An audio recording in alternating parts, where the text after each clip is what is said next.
Number 1. The author of this first story asked me to keep them anonymous, but the story will be in the perspective of a female. I was the creep. To preface this, I think it's important to know that I'm a small 20-year-old girl. So, not exactly someone who looks manly or threatening. Anyways, I go to a small, pretty college campus that has a lot of secret places. As a photographer, I like to explore all the attics, roofs, and locked doors that the buildings have to offer. However, my favorite place is the abandoned lot buried in the woods. It used to be home to a large abandoned monastery that was later torn down because someone was fatally injured while exploring it. I like to go out on Sunday mornings to have some quiet time to myself and maybe take a few pictures. There's a small house at the beginning of the path where an elderly couple lives. I've always liked going there the most in the cold weather, so I'm usually wearing my big LL Bean parka with some sort of hat/gloves. Because parts of the lot are thickly covered with weeds and things, I wear sweatpants over my jeans and work boots. One day, when it wasn't so cold, I went out with a light sweater on. I waved to the elderly couple as I passed their house. I kept walking into the woods. I did a few laps around the property and was taking pictures when I noticed something weird in my viewfinder. The elderly man was watching me with binoculars. I immediately started walking back and thought it was best to confront him, hoping it would be a misunderstanding. It was. He explained that he was watching out for me because he was worried I would encounter the hobo that lived in the woods. He explained that they saw him walking often and they thought he was deranged. I guess word had spread, and the surrounding neighborhood families had forbidden their kids to go into the woods alone because of the infamous hobo. I told him that I go there often and had never seen anyone else, but he insisted that they saw him all the time. I asked him for a description. He said that the hobo was short, wore a tan jacket, sweatpants, and boots. Yeah, I thought it was best not to explain that I was the hobo. Number 2. Dogs Always Know by Maladaptive Unicorn.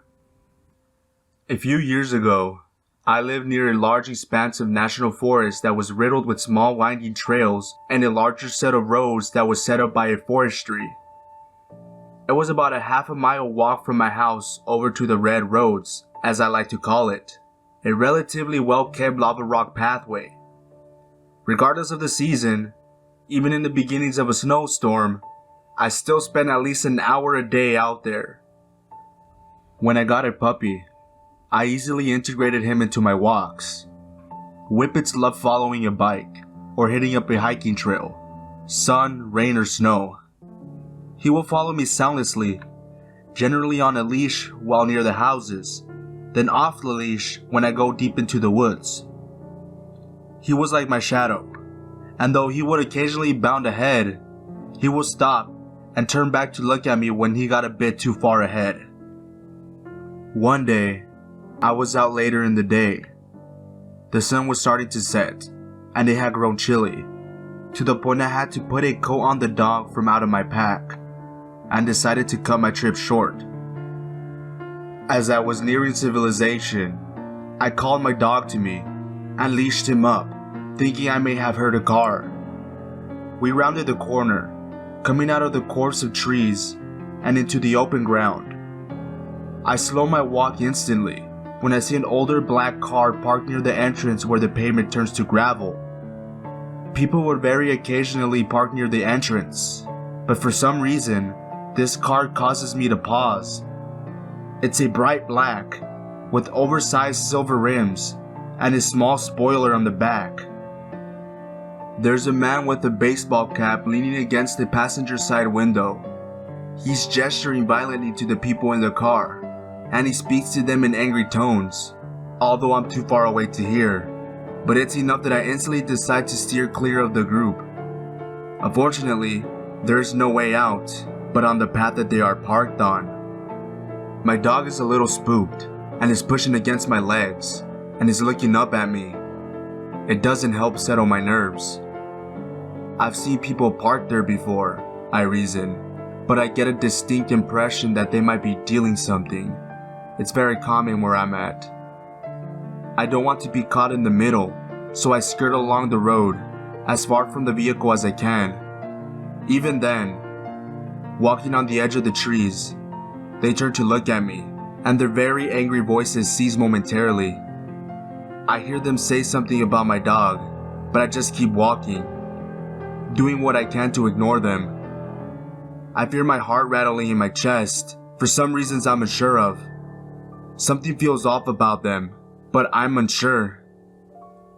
Once they're out of earshot, and I've walked quite a distance from them, I put my headphones back in, trying to lessen my nervousness. I'm looking down at the pavement, trying to refocus myself, when my dog begins to pull back on the leash. I give him a light tug forward and tell him to heel. I keep walking, feeling strange, and making my pace a little more brisk. Again, my dog pulls on the leash. I frown at him in annoyance, unaccustomed to his disobedience. I pull him forward one more time, but this time, when I see his head turn back to look behind us, it catches my attention. I rip out my headphones and stare back the way we came. My dog lets out a high-pitched yip, looking back and then up at me. The man with the baseball cap is a short ways behind us. I grip the leash tighter and instantly spin around, quickly leading my dog towards the subdivisions where the houses are. I figure the guy's just walking home. No big deal. But that doesn't do anything to dispel the slight edge of panic I'm beginning to feel. Something is not right. The whippet keeps looking back, and I tug him along. The hair bristles on his back, and he lets out a few fearful yips. My dog rarely barks, and he loves strangers, so his reaction only feeds my inner paranoia. I steal a glance over my shoulder and realize, much to my horror, he's getting closer. I can see his face more clearly, though he's still a distance away. I begin to rationalize that I'm simply being paranoid. Despite this thought, I reach my hand behind me into my pack, fishing my cell out of my side pocket and slipping it into my jeans. The man's presence is making me anxious, so I take the first right onto a gravel road that isn't even mine. I feel a rush of relief, thinking he'll head straight onto the main road, and it will be fine. But it isn't fine. I hear the crunch of gravel behind me, and the dog is yanking wholeheartedly at the leash. My adrenaline suddenly rushes into my bloodstream, and I feel my hands get clammy. No, he must just live down this road, I think, trying to soothe myself. It's a loop, the road I picked, so I know it goes back to the main road, towards where I live. But as I near the end of the loop, I chance a glance back. The man in the baseball cap and the dark shirt, he's still behind me, keeping his distance, but still seeming closer than before. Full-blown panic erupts. I know that he appears to be following me. For what intent? I don't know.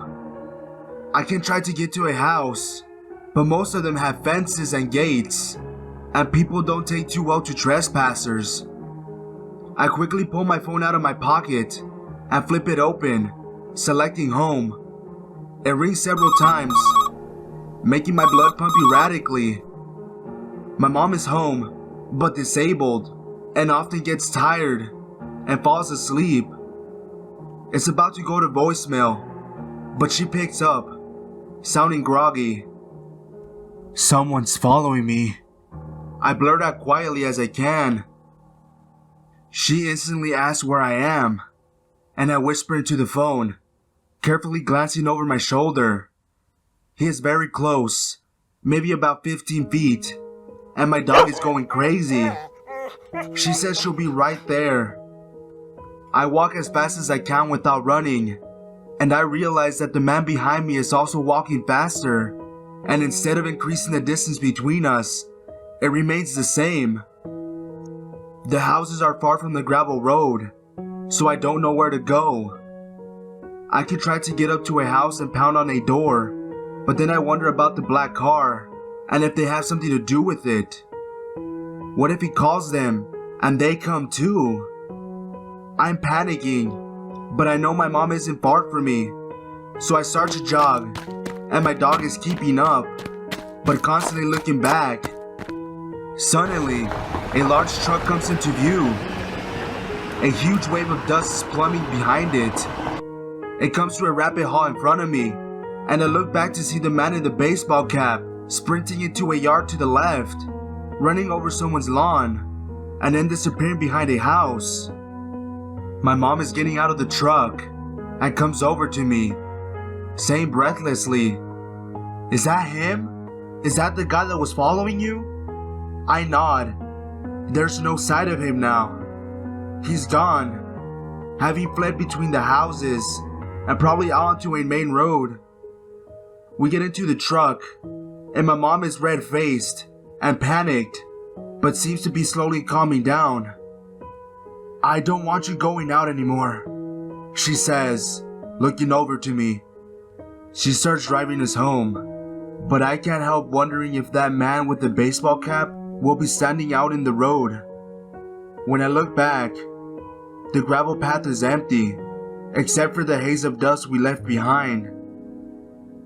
I don't go out for weeks, and when I finally convince my mom to let me go, I have to pack a knife in my bag to placate her. Even then, every time I walk to the open trail where I saw the black car, I always get nervous and somewhat angry. Angry that a stranger tried to make me feel afraid of the thing I really love. Number 3. Lurking Gangsters in the Woods by Dirty. This happened when I was about 12 years old. My friends and I used to ride our bikes all over Hell's Half Acre, and we lived in a neighborhood bordering East Cleveland that got a lot of spillover crimes from the ghetto, most of which were high school age kids in gangs committing senseless crimes. Lots of off murders, lots of robberies. I even had one friend whose mother was in the wrong place at the wrong time and was killed by a stray bullet from a drive-by shooting. I guess our town wasn't the best neighborhood, but it wasn't the worst either. So I had saved up money from birthdays and holidays, and saved enough to buy a new mountain bike. It was pretty badass. Although I believe it was only $200. But it was the first thing that I ever saved my money for, and bought for myself. Naturally, I wanted to take it into the woods to rip some trails, but being in an urban environment, all we had nearby were some patches of small woods. A few years prior to this, I ran away from home and got lost for like 4 hours before stopping at a gas station and calling my dad, who was the reason I ran away from home in the first place, to come pick me up. The reason I got lost was because I turned off the road behind the local post office and went through a pretty big wood lot, the biggest I had seen in the area. And when I came out, I was not anywhere I recognized. So anyways, I called up my friend, who also had a mountain bike, and I told him about the wood lot. We decided to go rip the trails. When we arrived at the post office, the scene was pretty much the same, except they had fenced off the wooden lot with probably an 8-foot fence, and with barbed wire. Not the looping razor wire that's impossible to climb that you see in prisons and in military compounds, but more like this. The author of this story put a picture of the razor wire. It's playing on screen now. Luckily, there was a small cut in the fence that we could sneak through with our bikes without having to challenge the barbed wire. Although our urban exploration had brought us over many barbed wire fences, so we were accustomed to getting over them unscathed, but never with bikes. So we snuck into the wood lot and get on our bikes and head down the trail, which was on a downhill decline. As we started to pick up speed, we were not even 50 yards into the lot when we saw ahead of us, probably another 50 feet, a group of 8 to 10 older black kids, all tatted up and not dressed up like they were there for a camping trip. Baggy clothes, jeans in the summer, do-rags, etc. Were just standing around a fire and smoking cigarettes or weed or something. Wasn't close enough to tell. Anyways, we stopped and looked at them for what seemed like only a few seconds, and they seemed to notice us immediately. At first, they started yelling at us to come over to them. Neither of us moved. We were both good kids, with good families, and we knew that this was not a situation that we wanted to be in. They began getting more aggressive as we didn't respond, and the "Hey, come over here" turned into, "I said get the fuck over here." At this point, my friend and I looked at each other, knowing they wanted to steal our bikes and probably beat us up, hoping one of us had an escape plan. And when we looked back to see what they were doing, we saw 2 of them running at us. We flipped our bikes around and took off towards the fence. We were pedaling uphill, so we were going slower than we would have if we were on foot. I was in front, and I jumped off my bike and ran with my bike in tow beside me. My friend followed suit and did the same.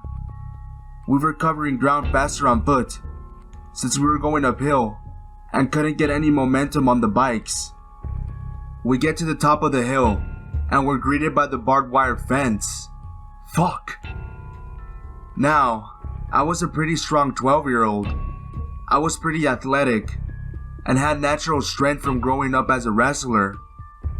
We wasted no time looking for the opening because it was well hidden and a pain in the ass to get through.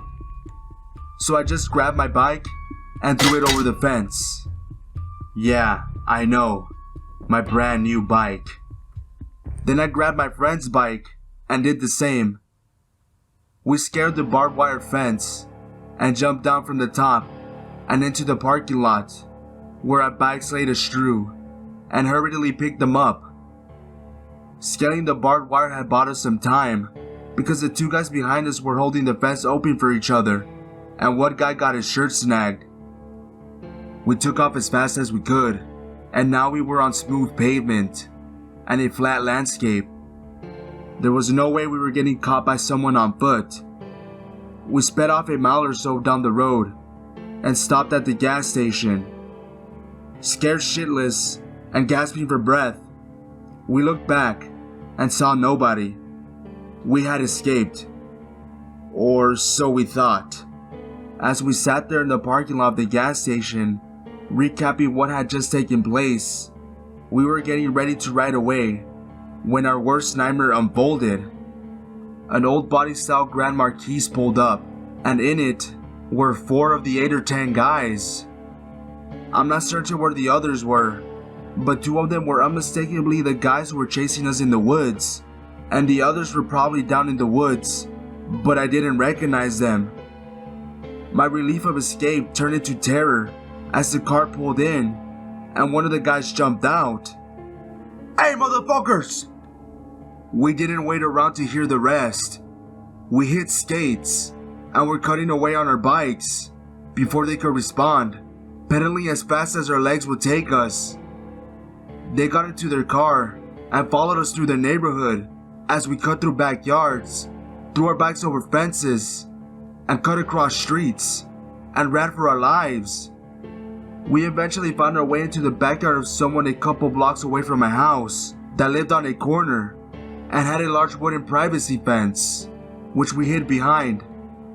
We could still see through the small cracks between the wooden planks and had a view of the street from 2 different angles.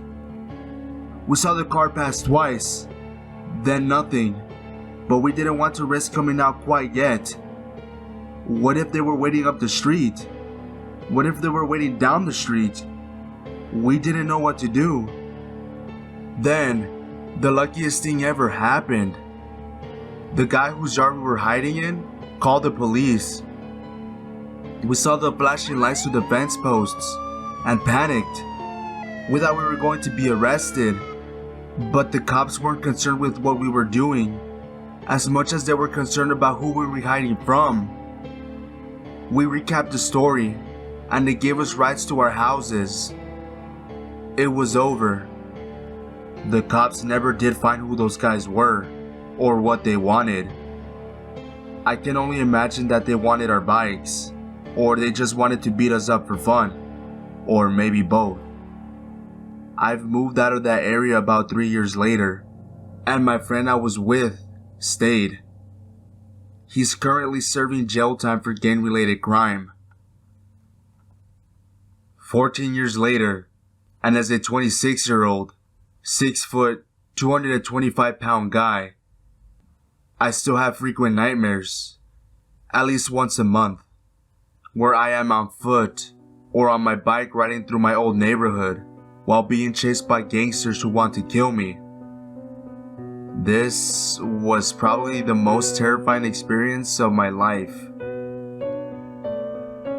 Number 4. Bummer's Wood Encounter by Never by the Sun. Where I live, there's a big canal surrounded by farms and woodlands. One thing I should point out is no one goes near these woods due to the affectionate nickname of Bummer's Woods and other such shady activity that occurs there.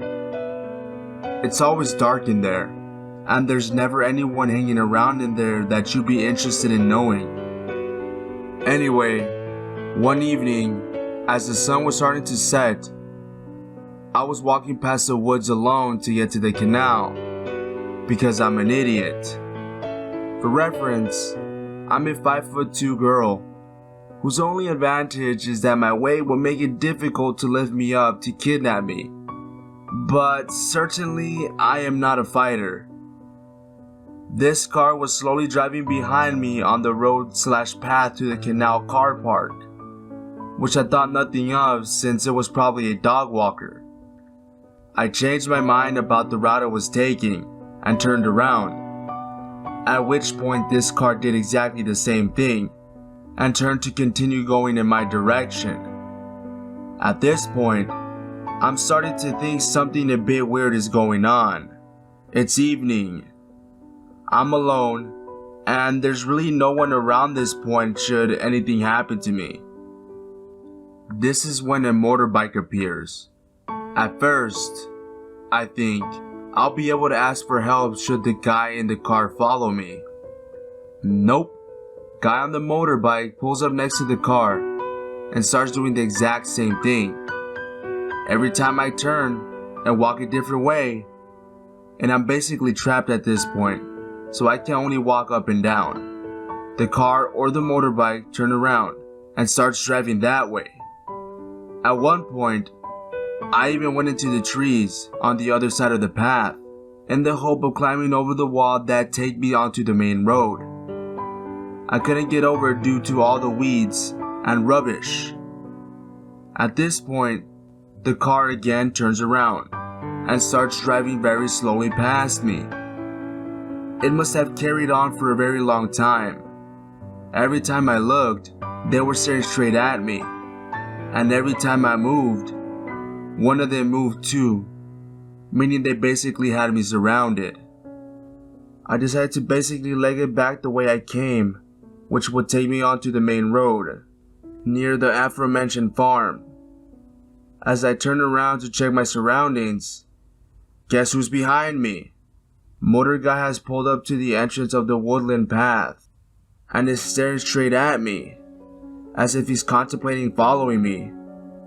I'm really fucking scared by this, so I basically ran into a nearby field because it's full of tall grass and difficult to get into, so I figured these guys wouldn't be able to get in / see me until I was gone, and I eventually got home alright.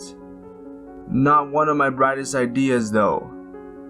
I should have just gone to the farm and asked for help since the lady there knows my grandma. But I was worried that the guys would get there before I could.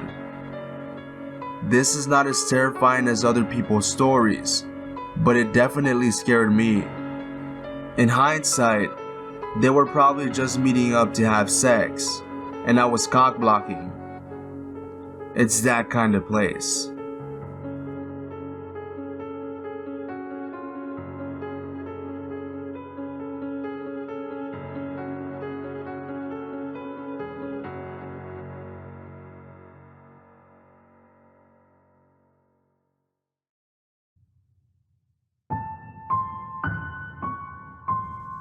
Number 5.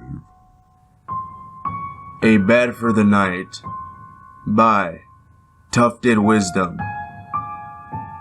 When I was about 12, my great uncle John came from Ukraine to visit us in Canada. He had a lot of stories, but this one was the one that stood out. In the late 1960s, John was traveling by train from his village to another to visit family. He had to change trains at one point and was dropped off at what amounted to a platform and a hut in the middle of nowhere. There was no one else at the station, and other than a dirt road that led off into the surrounding woods, there was nothing there. He waited for some time, but no train came. It was winter and was getting colder and darker, and just about the time he started to worry about a place to stay and some food to eat, an old woman appeared out of the twilight. She asked if he was waiting for such and such a train, and when he said he was, she said it wouldn't be long until the following day. She asked if he needed a bed for the night and offered him a meal and a room at her house, which she said was about an hour's walk away from the station. Lodging with locals was more or less the standard when traveling in this part of the USSR, and Great Uncle John wasn't looking forward to a hungry night on a cold platform, so he was glad to accept her offer. He took his suitcase, and they set off together down the dark road into the forest. It was more than an hour away, more like 2, and by the time they arrived at the woman's small 2-story house, John was tired and hungry.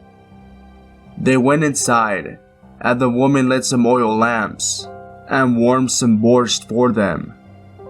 It was the first time John was able to see the woman clearly, and he was a bit startled to realize that the old woman was actually a man. Not wanting to pry, and too tired to care, John finished his soup and asked where he would be sleeping. She led him upstairs to a tiny room with a window that contained a single bed and nothing else. He thanked her. They said goodnight, and she closed the door. Then she locked it, leaving him in the dark. Somewhat creeped out by this, John called to her, but she didn't answer, and he heard nothing else. Figuring he would deal with it in the morning, and that she'd probably done it by mistake, John set his suitcase down and laid on the bed, deciding to make the best of it and get some sleep. Before he could fall asleep, though, he felt the urge to pee and got out of bed, hoping to find a chamber pot or something he could pee in. He got onto his hands and knees and began to feel under the bed in the darkness, thinking that's where the pot would be if there was one. Instead, he found a body. "Nope," Great Uncle John said, and went straight to the window to see if he could exit the room that way. It was nailed shut. He knew that if he remained in that room, he was probably a dead man, but if he broke the window and tried to get out that way, there was a good chance that the old woman, and who knows who else was there, would hear him and come into the room before he could get away. So he did the only thing he could do. He pulled the body from under the bed, heaved it onto the mattress, and covered it with the blanket. Then he got under the bed and waited. Sure enough, about an hour later, he heard footsteps coming slowly up the stairs and then towards the room. The lock clicked. The knob turned slowly. In the gloom, John saw someone move towards the bed. Then he heard several terrific and sickening thuds. The person had bashed the body on the bed with a large crowbar, which then they dropped onto the floor right in front of John. There was silence. Then the person went out of the room and the door was shut again. The footsteps went down the stairs and then there was silence again. John moved out from under the bed, took the crowbar, and was able to slowly pry the window open. He didn't say, but I imagine he was shitting bricks the entire time. When the window was up, he threw his suitcase out, then dove through himself, not caring what was below him, only worried about what was behind.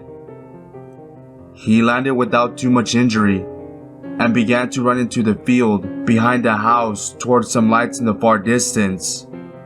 It turned out to be a highway with some military and transport trucks on it, and John was able to get a ride to another village where he could catch a train. He didn't bother reporting what happened to the authorities, since at that time in the USSR, there was a distinct chance he would have been the one who got into trouble. He just thanked God he escaped, and decided that next time he traveled to visit relatives, he would take another way. Number 6. Creepy Encounters in the Pennsylvania Woods by Iron Bucket. So I'm pretty new here, but seeing as it's Halloween season, I figured I would post a pretty disturbing story that happened to me a few years back. My friends and I, back in college, would not necessarily call ourselves ghost hunters, but like to go out into the woods at night and find old abandoned houses, graveyards, and the like, which are plentiful when you live in the middle of nowhere. A common place for us to go was a park which is very far into the woods and had an old covered bridge that was supposedly haunted. As an explanation to why this bridge seems so scary, there is a light at the end of the bridge, and the shadows of the trees form what looks like a figure. When you sit in the middle of the bridge, the wind makes the figure look like it's moving towards you. To the unsuspecting visitor, this can be a very frightening experience. So we like to take our friends here to freak them out. To set the scene, it was late summer on a Wednesday night, probably around 2 in the morning. We were all on summer break and had nothing going on, so we decided to take a couple people down to the bridge to give them a good scare. This area is not easy to get to. There are a lot of steep hills and very rocky roads. It is very secluded. So, as expected, there was no other cars on the road. We got down to the bridge as we had so many other times before. It was tough to see the light at the end, but there were definitely plenty of shadows around, so the scare factor was still pretty high. So as you're supposed to, we parked our car in the middle of the covered bridge and turned our lights off, as well as our engine. Immediately, the people we brought with us saw the shadow figure approaching their car. We obviously tried to play it up and act like we saw it coming towards us as well, to continue to scare them.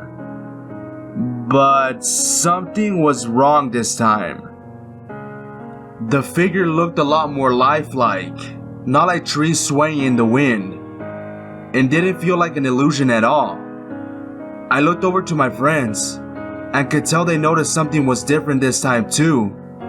It was at this point I noticed that we were no longer looking at the same shadow figure at the end of the bridge. This one had actually moved directly in front of our car. In a panic, I turned on the headlights because it was becoming a bit too real. Once the headlights came on, the figure did not disappear, and it did not stop inching towards our car. There, in front of our car, was a person in an all-black hoodie and all-black pants. Hoodie over his head, looking down at the ground. After the lights came on, he kept inching towards our car at a snail's pace. Alright, it's all a prank, I thought. Someone saw us coming down and was familiar with the story and wanted to mess with us. We opened our windows and yelled, "Hey guy, you got us, that's pretty good." He had no reaction. Thinking he was just trying to stay in character, we laughed it off and backed out of the bridge and started heading back up the hill. There was a parking lot up at the top of the hill, still pretty deep in the woods, maybe a minute or two drive from the bridge. We decided to head up that way and gather our thoughts and sort of process everything that just happened, since the adrenaline was still running pretty high.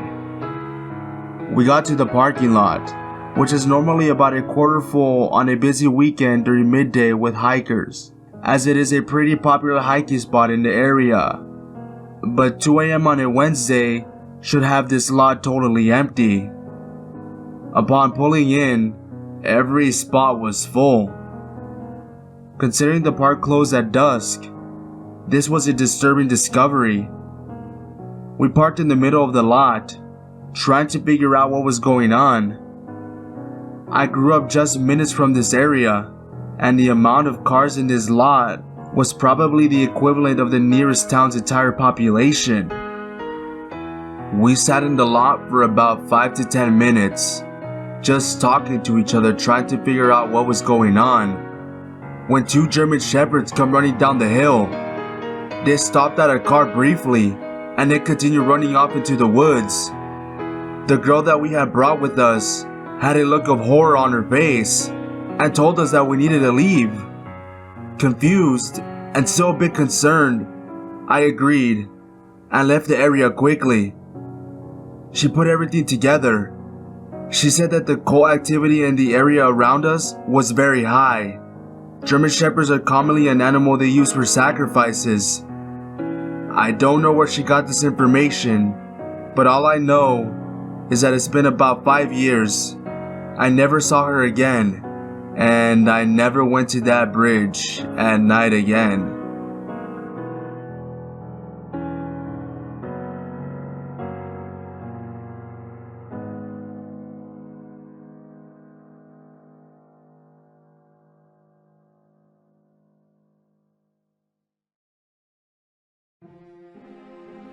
Hey guys, Psychotic Maniac here.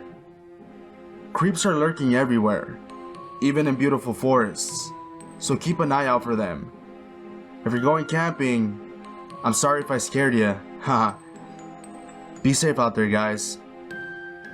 If you guys didn't know, I have social media, Twitter, Instagram, and Snapchat. If you haven't followed me on there, make sure to do so.